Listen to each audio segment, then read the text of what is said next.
aad baan u mahadsantahay Siciid Nadaara waan kaaga mahadcelinayaa sida sharafta leh oo igu soo booqatay gurigeyga walaalow Soomaalidu waxa weeye waa dadka aanu ka dhalanay anaga Soomaaliya wax walba oo maaragtay cusub ama wax walba oo ay arkaan way ka falceliyaan waxay uga falceliyaan qaab negative iyo qaab positive si togan iyo si toban labadaba marka aniga aragtideeda ahaan ma qabo in wax khaldan ama wax maaragtay lala yaabo ama wax maaragtay bulshada ku keeni kara dhexdeeda wax la yaabo ama wax ceeb inay sameeyay wax walba oo dhacayna dee qadarullah bay ahayd marka arrinta social media aad ku qabsatay oo la yaab kale baa waxay tahay wiil caruus oo maaragtay ooyay habeenka xalfadiisa arooskiisa marka qolaba sidii uga falcelisay marka aniga ahaan shakhsiyadeedu ma arko wax xun ama wax khaldan waa dareen ka turjumaya qof walba jacaylka uu qabo qofka uu guursanayo ama qofka uu nolosha kula midoobiyo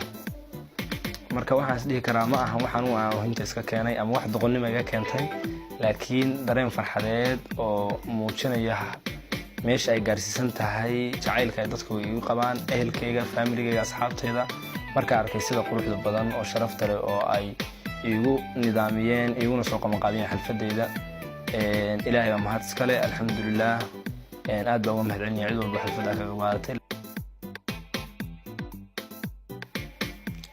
waa mahadsantahay walaal su'aal isweydiin mudan way tahay qof walba oo arkay dareenkeennii arooska iyo xalfaddeena arooskana isweydiinayo walaalow muddo 5 sano baan is dhihi karaa baan gabadha wada soconay inkastoo mararka qaar aan maaragtay laba meelood ku kala noolayn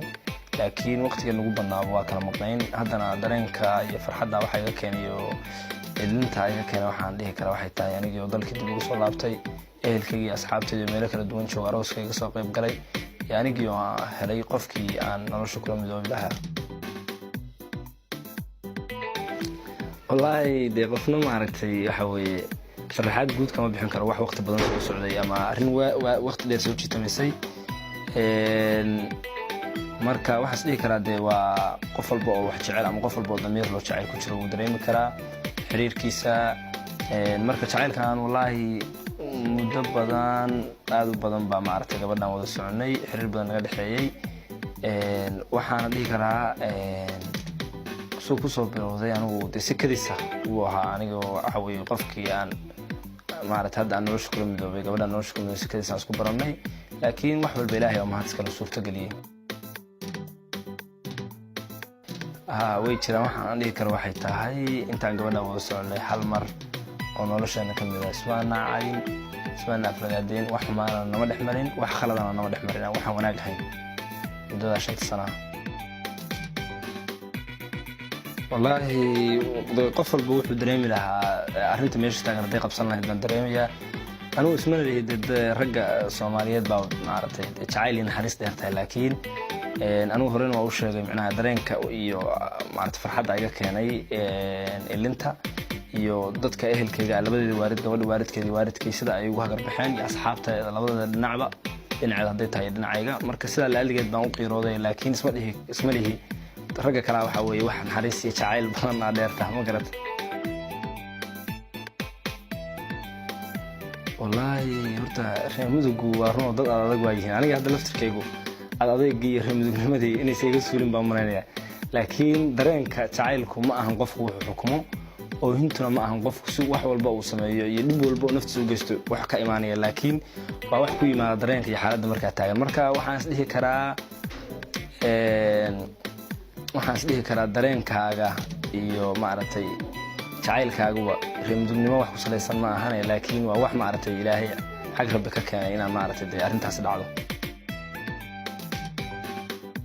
wallahi fariinta u diray waxay tahay inay dhalinyaradu dumarka u dubcaan diinteena islaamku waxay soo galeen horta qofka islaamka ma sameeyo wax walba diinta islaamku qofka u banaynaysan inuu sameeyo ku boorin lahaa iyo wixii dhaqanka Soomaalidu u banaynay laakiin diinta ahmiyadda koobaad leh maadaama dad islaam nahay marka waxaan dhihi lahaa dhalinyarada ceebna ma ahan wax ma aragtay khaldanna ma ahan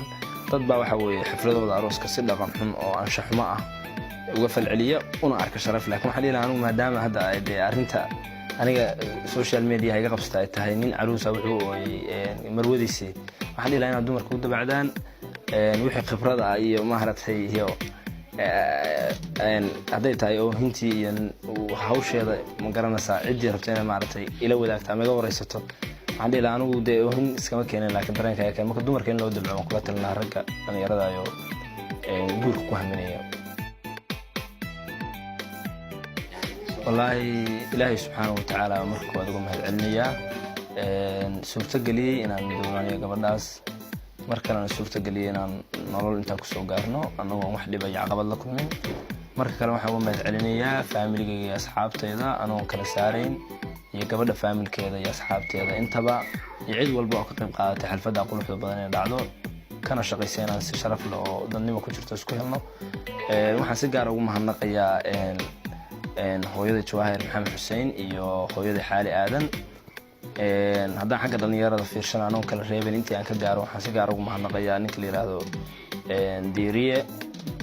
nin la yiraahdo Charles Maxamed Cismaan Cabdifataax Bishaar